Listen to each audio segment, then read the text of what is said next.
This tumor could be the root cause of your symptoms. The location is critical. Ooperahan ho ako. Gusto ko ng second opinion. Sige, yung pinsan ko. Isa siya sa top neurologist sa Davao. Gusto mo umuwi na tayo para makapagpahinga ka? Ayoko pa umuwi. Wow! What a coincidence! Oh, Manuel, mukhang okay naman si Velma. Look, mind if we share a table? Parang double date? Hindi!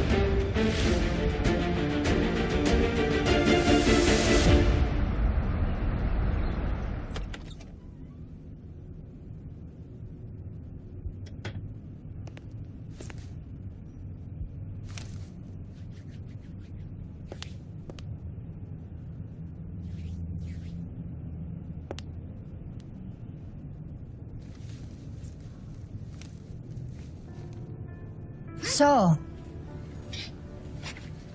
I heard, nagpa-check up ka daw.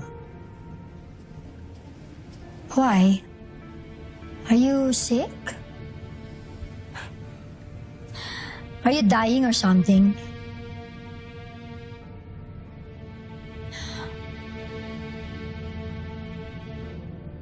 Don't tell me. May sakit ka nga? Cancer? Stage 4 na. Really? I mean, I'm sorry to hear that.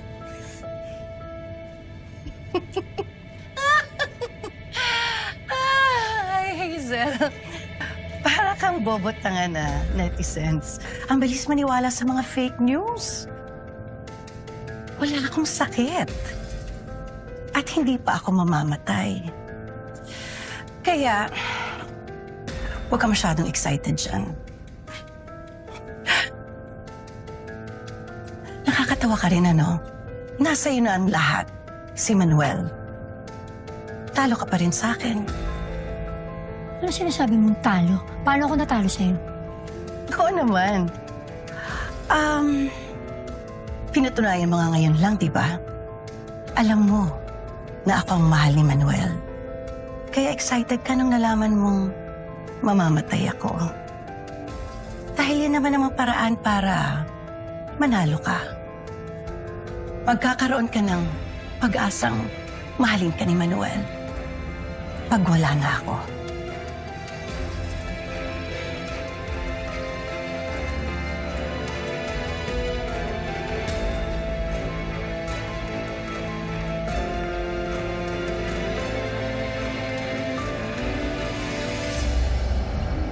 Sana mapunta sa tamang mga kamay ang sulat na ito. Binayaran ako ni Hazel Cruz para idiin si Colleen Cruz sa pagkamatay ng anak niyang si Jessica Cruz. Tapos pinabawi rin niya ulit. Tinatakot niya ako ngayon. Huwag daw akong magsasalita. May banta sa buhay ko dito sa loob. Hindi ko alam kung sino ang mga tao niya rito. Pero mas natatakot ako para sa mag-iina ko. Baka kung anong gawin ni Hazel sa kanila. That's it. That's confession, pare. Tama si Tito Manuel tsaka si Tita Velma. Demonyo ka talagang Hazel ka eh. Muntik pa makulong si Colleen dahil sa'yo.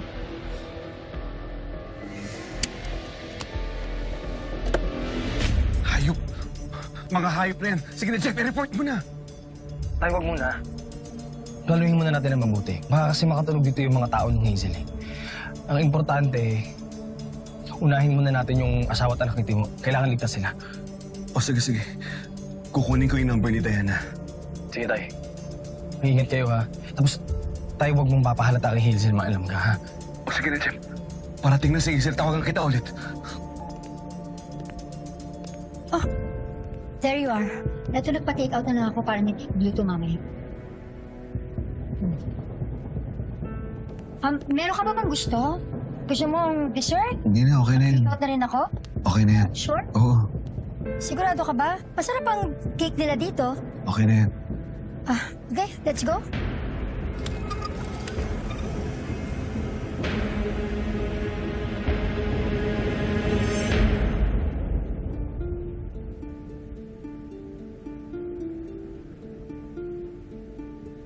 Diba?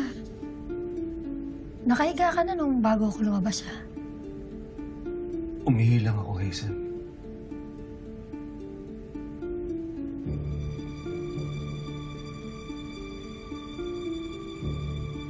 Paano ka nakapunta dyan sa wheelchair mo? Yung paa ko lang naman yung paralisado. Gumapang ako. Ginamit ko yung kamay ko. Di mo ko tinawag. Ay, sorry, nahihiya na kasi akong abalahin ka. Manuel naman, next time, tawagin mo ko. Ilang beses ko ba sasabihin sa'yo, gusto kitang alagaan. Sige, sa susunod tatawagan kita.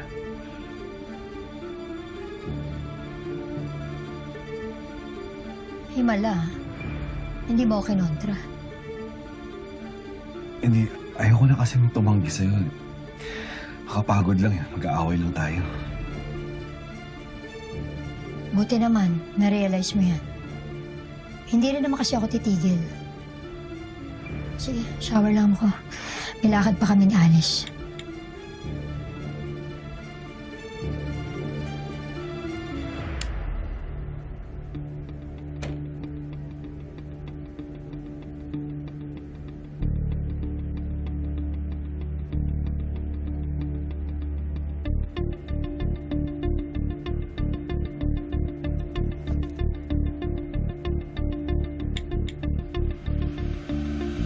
Birthday niya.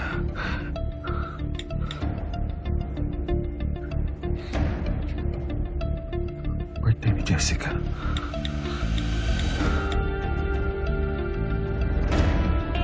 Anniversary. Anniversary namin.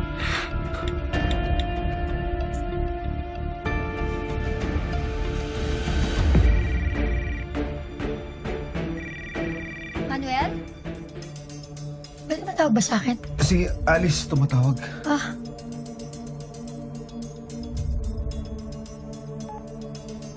Hello, Alice. Ano ka ba? Paligo na sana ako eh. I'll see you in a while. Ha? Sabi mo tawagan kita after 5 minutes. Wait. Huwag mo sabihin ginagawa mo akong alibi para isipin ni Manuel na magkikita tayo. Yes, Alice. Ano na naman ang gagawin mo? Kanina ako makikipagkita. Okay, I'll see you in 30 minutes. Bye. Si Alice talaga.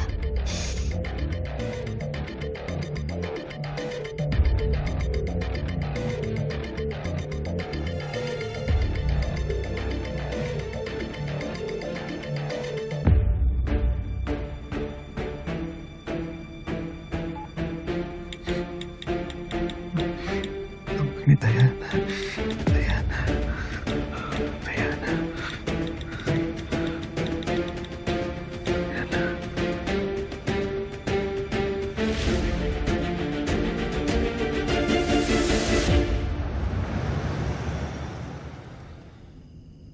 Nay, buti na lang ho. Migraine lang ang cause ng pagsakit ng ulo niyo. Akala po namin, Nay, kung ano na. Thank you, Lord. Ate, talaga bang yun lang yun? Ay nako, Ate Didang, ayan ka na naman. Si Ate Didang, hihirit na naman. Kayo talagang dalawa, ha? Ate, seryoso ko, ha? If symptom permits. Ate, persists. Sos, kayong dalawa, ha? Kahit paano ko naman sinabi yun, you understand. Ah, Seryoso nga kasi ako, ate. Kung sakasakaling susumpungin ang sakit ng ulo mo, tara na, magpatawas na tayo sa mga kapamilya ko sa Aklan. ha? Aklan? Layo naman nun, Ate Didang. Ano ka ba? Mag-online tawas kami. May online burol nga eh. Siyempre may online tawas. Kung ano naiisip mo. Nay, naantok na po ako. Ako rin parang pagod na rin po ako. Pagod ako kay Ate Didang. Sige, mauna na kayo. Magpapahinga na rin ako maya-maya. Love you, Nay. I love you too, anak. Good night, Nay. Nay ka na, Panso. Ate, siguraduhin ko lang matutulog na ron dalawan to. Matutulog kami. Oh, Ate Tita, cellphone wag ang na. hahawakan niyo. Kilala ko kayong dalawa.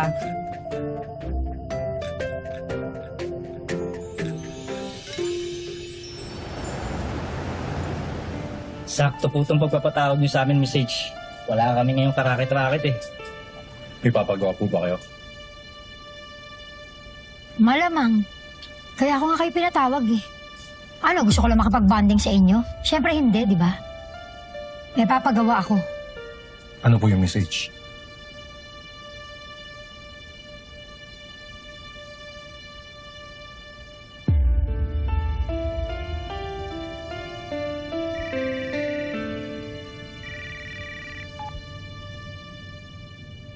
Tay, Hello, Jeff. Pinadala ko na yung number ni Diana. Oh, ikaw na bahala. sige tay. Oh, sige, salamat. Andyan ba yung nanay mo? Sige lang.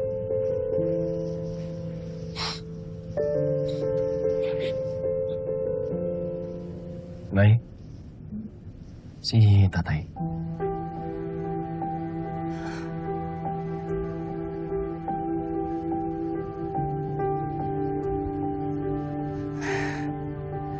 Manuel? Hello, Velma. Alam mo,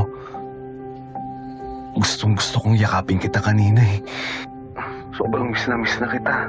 Ako rin, Manuel. Pero, hindi natin pwedeng mamiss yung isa't isa. Malapit na, Velma. Malapit na. Ang alin? Basta, tsaka ako nalang sasabihin sa'yo. Kumusta pala yung check-up mo? Oo. Okay ako. Sigurado ka? Velma, ayaw kong magkasakit ka nang malayo ako sa'yo. Oo nga eh. Matibay ako. Hindi ako pwedeng magkasakit. Hindi pwede. Velma, hindi talaga. Hindi ka talaga pwedeng magkasakit. Pwede ka lang magkasakit kung nasa tabi mo ako. Kasi gusto ko ako lang mag-aalaga sa'yo. Ako lang, wala nang iba.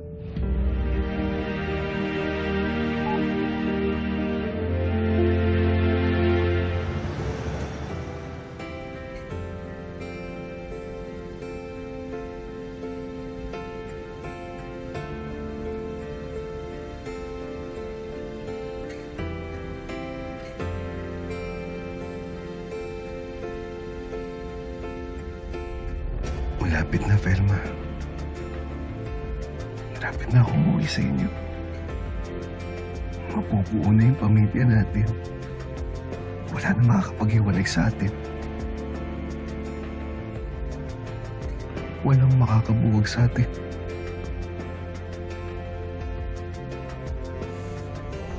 Maliban na lang sa kamatayan.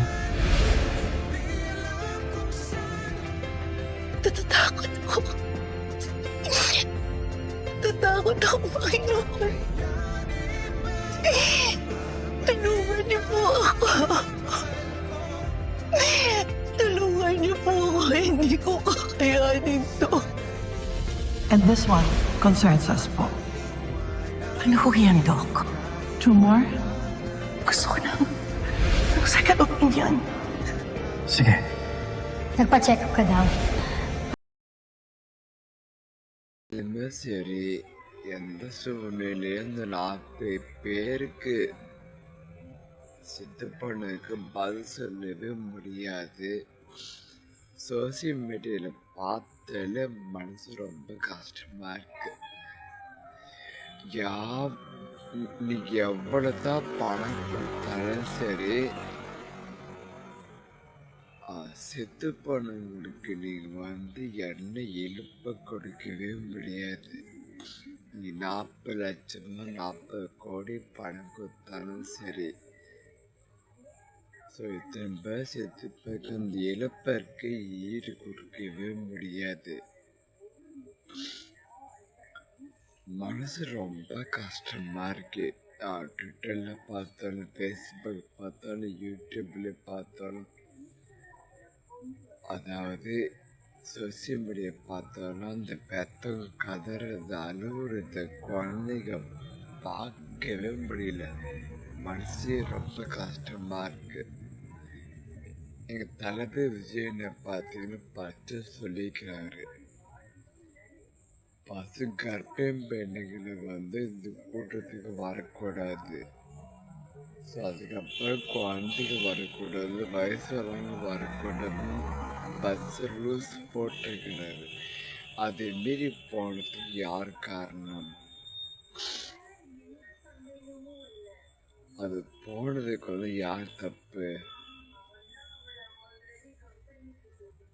So நீங்கள் லைவில் பாருங்க சொல்லிக்கிறாரு. அது மட்டும் இல்லை, ஃபஸ்ட்டு பேசியிருக்கும் போது power cut பண்ணிக்க. ஸோ செகண்டு பார்த்தீங்கன்னா கூடுதல் பேசும்போது பார்த்தீங்கன்னா செருப்பு தூக்க வச்சிருக்கீங்க. இது ரொம்ப ரொம்ப தப்பு. ஸோ இதே மாதிரி தான் கேப் விஜயத்து சாவுக்கு பார்த்தீங்கன்னா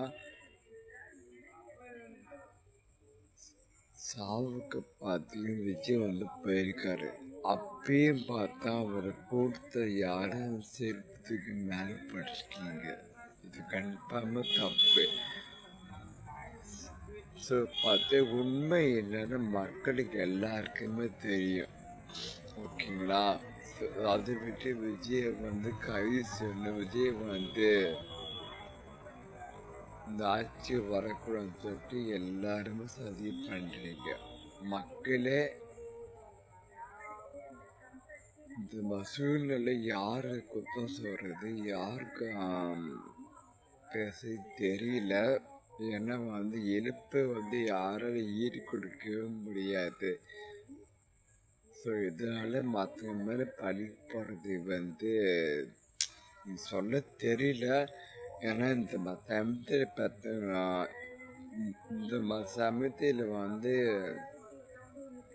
40 பேர் உயிர் வந்திருக்காங்க. அது குழந்தைகளை அந்த குழந்தைங்கலாம் பாவம் பண்ணிச்சு. அவ்வளோ கூட்டத்தில் நெரிச்சு தள்ளி இருக்கீங்க. அந்த ஆம்புலன்ஸ் பண்ணது ஃபஸ்ட்டு 20 ஆம்புலன்ஸில் வந்தது. அந்த மணி நேரத்தில் கூட்டத்தில் வழி போயிட்டுருக்காங்க, நெரிச்சு போயிட்டுருக்காங்க. அந்த சமயத்தில் பார்த்தீங்கன்னா எல்லா பிஞ்சு பிள்ளைக்கு ஏறி மிதிச்சு போயிருக்கீங்க. இது எதுக்கு யார் காரணம்? ஸோ இது பின்னாடி யார் இருக்காங்க? கன்ஃபார்மாக உண்மை தெரிய வரும்போது அன்னைக்கு இருக்கு நிச்சயமாக அந்த சாவு பின்னாடி 40,000 பேருக்கு கண்டிப்பாக பதில் சொல்லி ஆக்கணும். ஸோ உண்மை என்ன தெரியாமல் அவசரப்பட்டு நான் வார்த்தை விட மாட்டேன். இப்போ நான் எந்த கட்சியும் நான் பல சொல்லலை, யாரும் தப்புன்னு சொல்ல வரல. என்ன பண்ணாலும் எவ்வளோ பணம் கொடுத்தாலும் சரி, அந்த செத்துப்புற இழப்பிற்கு ஈடு கொடுக்கவே முடியாது, அது சொல்லவே முடியாது. ஆனால் நிச்சயமாக கன்ஃபார்மாக உண்மை வெளிச்சத்துக்கு வரும். எப்பயுமே இருட்டே இருக்காது. நான் தளபதிக்காக ரசிகன் தான். ஆனால் இருந்தாலும் நான் பொதுவாக எப்படி சொல்றதுன்னா, உங்களோட சாத மனசுல பேசுகிறேன். ஏன் சொல்கிறேன்னு பார்த்தா, அண்ணனா தம்பி தங்கச்சியோ ஃபேமிலி யாராக இருந்தாலும் அந்த நேரத்தை என்ன பண்ணுவாங்களோ, அதாவது எப்படி ஆது சொல்லி எவ்வளோ பணம் கொடுத்தாலும் அந்த இழுப்புக்கு ஈடாகாது. ட்விட்டரில் பார்க்கும்போதெல்லாம் இந்த பத்தவங்க கதறி இருக்குது. என் மனசு ரொம்ப கஷ்டமாக இருக்கு.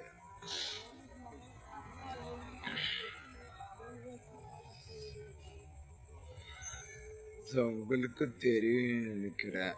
ஸோ அவ்வளோ கூட்டத்தில் பன்னி குட்டியில் போனது உங்கள் தப்பு. அது மட்டும் இல்லாமல் கர்ப்பிணி பெண்ணு வயசுனாங்க போகக்கூடாது கன்ஃபார்மாக ரூல்ஸ் போட்டிருக்காங்க. அதுமே போகிறது உங்கள் தப்பு. நீங்கள் டிவியில் பார்க்கலாம், லைவில் பார்க்கலாம், ஃபோனில் பார்க்கலாம் கூட்டத்தை. ஓகேங்களா? யாருக்கு சொல்லுங்க தளபதி வந்து பார்க்கல, தளபதி வந்து எதுவுமே செய்யலை, கஷ்டப்பட்டுன்னு சொல்லிட்டு அவர் இன்னை வரைக்கும் பார்த்தீங்கன்னா மனவேதனை இருக்கார், ரொம்ப கஷ்டப்பட்டு இருக்கார். ஆனால் இப்போ பாதிப்பு யாருன்னா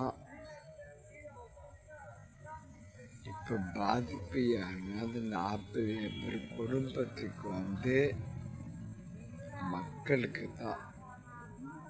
ஏன் சொல்றேன்னா எந்த பணம் அந்த இழப்புக்கு யாரும் வந்து பதில் சொல்ல முடியாது, ஈடு கொடுக்க முடியாது.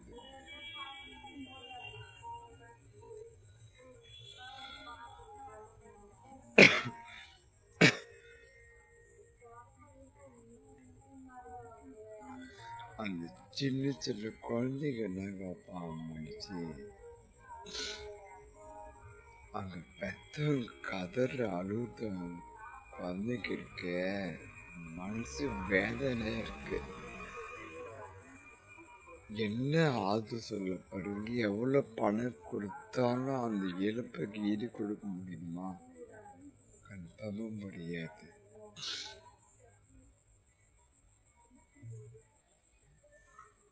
ஸோ இதுக்கு பின்னாடி யார் இருக்காங்க, எதுக்கு நல்லா பண்ணுறாங்க? நிச்சயமாக ஒரு நாள் ஸோ இந்த மாதிரி இருட்டுக்கு இருக்க வெளிச்சத்தை அந்த ஸோ அதாவது பார்த்து இருட்டுக்கு இருக்கிற உண்மையை கன்ஃபார்ம் வெளிச்சத்துக்கு கொண்டு வரதான் போகிறாங்க. ஸோ இது பின்னாடி யார் இருக்காங்கன்னு நிச்சயமாக காட்டதான் போகிறாங்க, நிச்சயமாக மாட்டதான் போகிறாங்க. இது நம்ம தளபதி பற்றி நமக்கு எல்லாருக்குமே தெரியும். இது வரைக்கும் மாநாடு ஃபஸ்ட்டு மாநாடு விக்ரமட்டி வச்சாங்க, அப்போ எந்த பிரச்சனையும் வரல. செகண்ட் மாநாடு மதுரையில் வச்சாங்க, அப்பயும் எந்த பிரச்சனையும் வரல. ஆனால் கரூர் வச்சு மாற்றி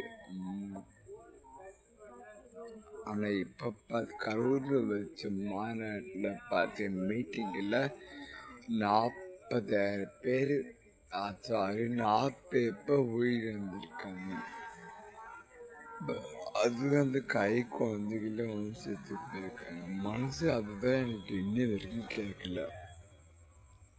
பிரிச்சு குழந்தை பார்க்க முடியல.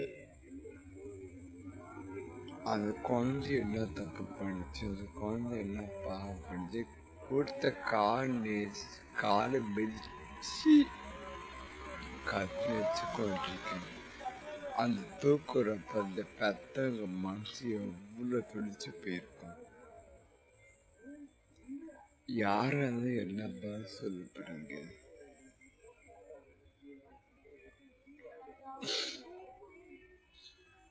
நான் தளபதிக்காக பேசல, சாதாரண மனுஷன் நான் பேசியிருக்கேன். எப்பயுமே கவலைப்படாத தளபதினா இதுக்கெல்லாம் நீங்கள் காரணம் கிடையாது. இதுக்கு காரணமாக யாராக இருந்தாலும் நிச்சயமாக அரெஸ்ட் பண்ண தான் போகிறீங்க. நீ கவலைப்படாதீங்க. இதுக்குள்ள பிறகு யார் இருக்காங்கன்னு தமிழ்நாட்டுக்கே தெரியும், ஏன் உலகத்துக்கே தெரியும். நிச்சயமாக வெளிவரதா புது உண்மை அன்றைக்கு இருக்கு.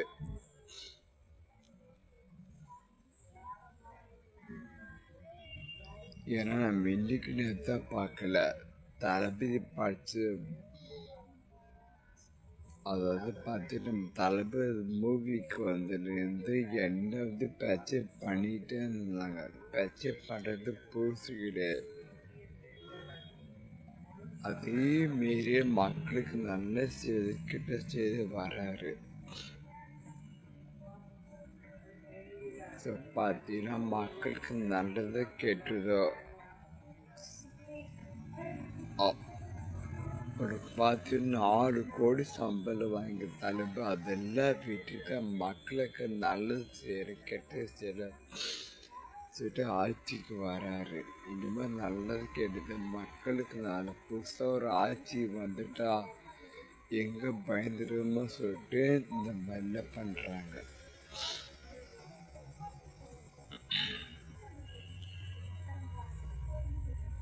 மக்கள் தான் முக்கியம். மக்களுக்கு ஆட்சி தான் பண்ணணும். மக்களுக்கு ஓட்டு தான் போடணும். மக்களுக்காக அவர் கன்ஃபார்ம் வாடிக்கை வராரு. அவர் ஆட்சி வரக்கூடாதுக்காக பென்ஷன் அதில் 17% நினைக்கிறேன். அந்த முக்கியமாக தளபதி செஞ்சிருக்க மாட்டார். இதுக்கு பின்னாடி காரணமாக நிச்சயமாக பதில் சொல்லி தான் ஆகணும். அது 40 பேருக்கு பதில் சொல்லி தான் ஆகணும். சாவுக்கு அன்னைக்கு என்ன இழப்பை ஈடு கொடுத்தாலும் அந்த இழப்பை ஈடாக கொடுக்கவே முடியாது. நீங்கள் எவ்வளோ பணம் கொடுத்தாலும் சரி. ஸோ தமிழ்நாட்டில் மற்ற லைஃப்பில் சொல்லணும்னா இந்த உலகத்தில் உயிர் மதிப்பு இல்லாது உசுறு மட்டும்தான். அது மட்டும் விலை மதிப்பு இல்லாத ஒன்று பார்த்து உசுறு மட்டும்தான். அதுக்கு என்ன ஈடு கொடுத்தாலும் ஈடு கொடுக்க முடியாது. எங்கள் தளபதி பஸ்ஸை சொல்லிக்கிறாரு. ஃபஸ்ட்டு கர்ப்பிணி பெண்ணை வரக்கூடாது சொல்லியிருக்காங்க. வயசானவங்க வரக்கூடாது சொல்லியிருக்காங்க. குழந்தைகளை கூட்டிட்டு வரக்கூடாது சொல்லியிருக்காங்க. அதே மாரி போனது தளபதி பார்க்கணும், விஜய் பார்க்கணும், போனது உங்க தப்பு. அதுக்கு என்னைக்கு பார்த்தீங்கன்னா வந்து சொல்லிட்டு இந்த மாதிரி அதை வச்சு தளபதி தான் அரசு பண்ணணும். தளபதி தான் இந்த மொத்தமாக காரணம். ஸோ உண்மை என்ன தெரியும். ஸோ ஃபஸ்ட்டு உண்மை என்ன தெரியாமல் ஆசிரியப்பட்டு வாழ்க்கையை விடாது. ஓகேங்களா? நிச்சயமாக ஒன்று யூடியூப்களுக்கு உண்மை மட்டும் பேசிட்டு வரதான் போகுது. இதுக்கு சாவுக்கு பின்னாடி அந்த மருந்தை கண்டுபிடிக்க தான் போகிறாங்க. நிச்சயமாக தண்டனை கொடுக்க தான் போகிறாங்க. ஓகேங்களா?